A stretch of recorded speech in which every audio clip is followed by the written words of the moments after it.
Up-and-coming actress, writer, and producer Rachel Sennott delivered the pilot episode of her new comedy series, I Love L.A. this week, a show about a tight-knit friend group that gathers after years apart trying to navigate the complexities of professional ambition and relationships and how time has changed them. And I have to admit to you guys that only one episode into its 8-episode first season, this show is absolutely fantastic. Now, believe it or not, I saw potential in Sennott when I saw her in Sam Levinson's chaotic sex-fueled drama miniseries, The Idol. I knew then she might have up next in the comedy space, following behind women like Lena Dunham and Issa Rae, who also seem to play over-exaggerated versions of themselves in stories they also wrote and produced. But Sennott has a sense of humor that works well for her, and a pen that's able to extend the talent she has to the characters and the stories that she creates. That's what makes this particular show work.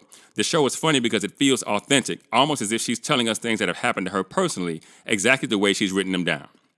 Now, casting for this project was spot on in my opinion, especially with the inclusion of Jordan Firstman, who plays Charlie, who I enjoyed in his role in The English Teacher on FX, and I look forward to seeing his work in this particular series as well.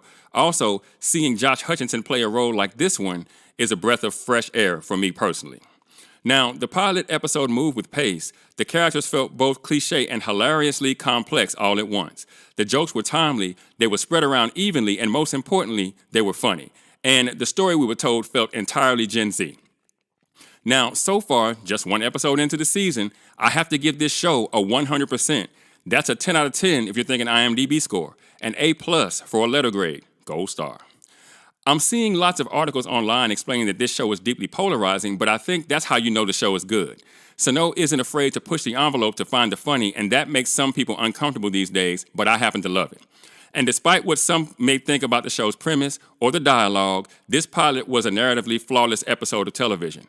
It was also a very funny episode of television. It did a pristine job of being exactly what it was supposed to be, all while introducing us to interesting characters and dynamics between those characters that are certain to change as the season moves forward.